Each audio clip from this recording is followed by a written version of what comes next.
कर्पूरगौरं करुणावतारं संसारसारं भुजगेन्द्रहारं सदा वसन्तं हृदयारविन्दे भवं भवानी सहितं नमामि भवं भवानी सहितं नमामि। ओम नमः शिवाय। हर हर महादेव। आप सभी को पवित्र श्रावण महीने की हार्दिक शुभकामनाएं। मैं हूं नेहा और स्वागत करती हूं आप सभी का अपने भक्ति चैनल पर। आज आप सभी सुनेंगे श्रावण मास महात्म्य की कथा, अध्याय 10। आज की कथा में आप सभी सुनेंगे श्रावण मास में शनिवार को किए जाने वाले कृत्यों का वर्णन। ईश्वर बोले, हे सनत कुमार, अब मैं आपसे शनिवार व्रत की विधि का वर्णन करूंगा, जिसका अनुष्ठान करने से मंदत्व नहीं होता। श्रावण मास में शनिवार के दिन नृसिंह, शनि तथा अंजनी पुत्र हनुमान, इन तीनों देवताओं का पूजन करना चाहिए। दीवार पर अन्यथा स्तंभ पर नृसिंह की सुंदर प्रतिमा बनाकर हल्दी युक्त चंदन से और नीले, लाल तथा पीले सुंदर पुष्पों से लक्ष्मी सहित जगतपति नृसिंह का भली भांति पूजन करके उन्हें खिचड़ी का नैवेद्य तथा कुंजर नामक शाक का भोग अर्पण करें। उसी को स्वयं भी खाना चाहिए और ब्राह्मणों को भी खिलाना चाहिए। तिल का तेल तथा घृत स्नान भगवान नृसिंह को प्रिय है। शनिवार के दिन तिल सभी कार्यों में के लिए प्रशस्त है। शनिवार के दिन तिल के तेल से ब्राह्मण तथा सुवासिन स्त्रियों को उपटन लगाना चाहिए तथा कुटुंब सहित स्वयं भी संपूर्ण शरीर में तिल का तेल लगाकर स्नान करना चाहिए तथा उड़द को भोजन में ग्रहण करना चाहिए।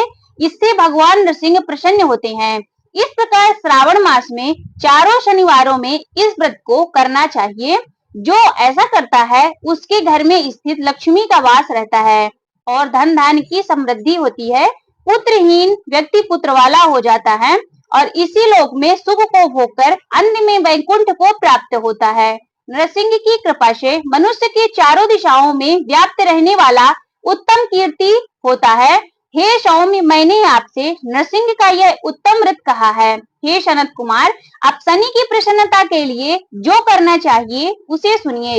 एक लंगड़े ब्राह्मण को उसके अभाव से किसी ब्राह्मण के शरीर में तिल का तेल लगाकर उसे उष्ण जल से स्नान कराना चाहिए और श्रद्धा पूर्वक नृसिंह के लिए बताए गए अन्न अर्थात खिचड़ी उसे खिलानी चाहिए। इसके बाद तेल, लोहा, काला तिल, काला उड़द, काला कंबल प्रदान करना चाहिए। इसके बाद व्रती यह कहे कि मैंने यह सब शनि की प्रसन्नता के लिए किया है, शनि देव मुझ पर प्रसन्न हो। इसके बाद तिल के तेल से शनि का अभिषेक कराना चाहिए। उनके पूजन में तिल तथा उड़द के अक्षत, चावल प्रशस्त माने गए हैं। हे मुनि, अब मैं शनि का ध्यान बताऊंगा, आप ध्यान पूर्वक सुनिए। शनिश्चर कृष्ण वर्ण वाले हैं, मंद गति वाले हैं, काश्यप गोत्र वाले हैं, सौराष्ट्र देश में पैदा हुए हैं, सूर पुत्र हैं, वर देने वाले हैं और दंड के समान आकार वाले मंडल में स्थित है। इंद्रनील मणितुल्य कांति वाले हैं, हाथों में धनुष, बाण और त्रिशूल धारण किए हुए हैं, गिद्ध पर आरूढ़ है, यम इनके अधिदेवता हैं, ब्रह्मा इनके प्रत्यधिदेवता हैं और ये कस्तूरी, अगुरु का गंध तथा गुगुल का धूप ग्रहण करते हैं। इन्हें खिचड़ी प्रिय है। इस प्रकार ध्यान की विधि कही गई है। इनके पूजन के लिए लोहमयी सुंदर प्रतिमा बनानी चाहिए। हे द्विश्रेष्ठ, इनके निमित्त की गई पूजा में कृष्ण अर्थात काली वस्तु का दान करना चाहिए। ब्राह्मण को काले रंग के वस्त्र देने चाहिए और काले बछड़े सहित काली गाय को प्रदान करना चाहिए। विधि पूर्वक पूजा करने से इस प्रकार प्रार्थना तथा स्तुति करनी चाहिए। आराधना से संतुष्ट होकर जिन्होंने नष्ट राज्य वाले राजा नील को उनका महान राज्य पुनः प्रदान कर दिया, हे शनि देव मुझ पर प्रसन्न हो। नील अंजन के समान वर्ण वाले, मंद गति से चलने वाले और ध्यान छाया देवी तथा सूर्य से उत्पन्न होने वाले उन शनिश्चर को मैं नमस्कार करता हूँ। मंडल के कोण में स्थित आपको नमस्कार है। पिंगल नाम वाले आप शनि को नमस्कार है। हे देवेश, मुझ दीन तथा शरणागत पर कृपा कीजिए। इस प्रकार स्तुति के द्वारा प्रार्थना करके बार बार प्रणाम करना चाहिए। 3 वर्णों तथा ब्राह्मण, क्षत्रिय, वैश्य के लिए शनि के पूजन में सन्नो देवी इस वैदिक मंत्र का प्रयोग करना चाहिए और शूद्रों के लिए पूजन में नाम मंत्र का प्रयोग करना चाहिए। जो व्यक्ति दत्तचित्त होकर इस विधि से शनिदेव का पूजन करेगा, उसे स्वप्न में भी शनि का भय नहीं रहता।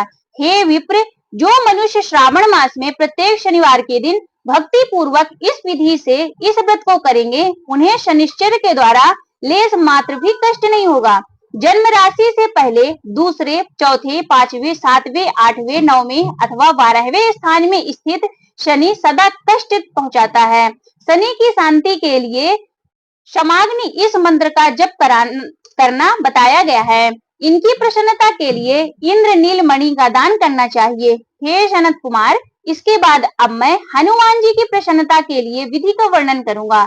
हनुमान जी की प्रसन्नता के लिए श्रावण मास में शनिवार को रुद्र मंत्र के द्वारा तेल से उनका अभिषेक कराना चाहिए। तेल में मिश्रित सिंदूर का लेप उन्हें समर्पित करना चाहिए। जपा कुसुम की मालाओं से, आग धतूरी की माला से, मंदार के पुष्प की माला से, वटक वड का पेड़ के नैवेद्य से अथवा अन्य उपचारों से भी यथाविधि आपके समर्थ अनुसार श्रद्धा भक्ति से युक्त होकर अंजनी पुत्र हनुमान की पूजा करनी चाहिए। इसके बाद बुद्धिमान को चाहिए कि वह हनुमान जी की प्रसन्नता के लिए उनके 12 नामों का जप करे। हनुमान जी के 12 नाम कुछ इस प्रकार से हैं: हनुमान, अंजनी पुत्र, वायुपुत्र, महाबल, रामेश, फाल्गुन, सखा, पिंगाक्ष, अमित विक्रम, उदरिक्रमण, सीता शोक विनाशक, लक्ष्मण प्राणदाता और दशग्रीव दर्पणा से 12 नाम है।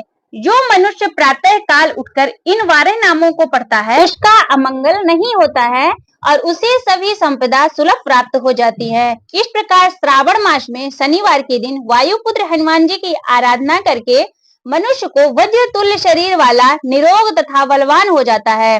अंजनी पुत्र की कृपा से वह कार्य करने में वेगवान तथा बुद्धि वैभव से युक्त हो जाता है।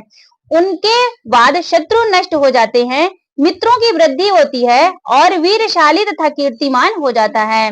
यदि साधक हनुमान जी के मंदिर में हनुमान कवच का पाठ करे तो वह अणिमा आदि 8 सिद्धियों का स्वामित्व प्राप्त कर लेता है और यक्ष, राक्षस तथा वेताल उसे देखते ही कंपित तथा भयभीत होकर वेग पूर्वक 10 दिशाओं में भाग जाते हैं। हे सत्तम, शनिवार के दिन पीपल के वृक्ष का आलिंगन तथा पूजन करना, शनिवार को छोड़कर किसी अन्य दिन पीपल के वृक्ष का स्पर्श नहीं करना चाहिए। शनिवार के दिन उसका आलिंगन सभी संपदाओं को प्राप्त कराने वाला होता है। प्रत्येक माह में 7 वारों में पीपल का पूजन फलदायक है, किंतु श्रावण में यह पूजन अधिक फल प्रदान करने वाला है। इस प्रकार श्री स्कंद पुराण के अंतर्गत ईश्वर सनत कुमार संवाद में श्रावण मास महात्म्य का 10वां अध्याय संपूर्ण। हर हर महादेव।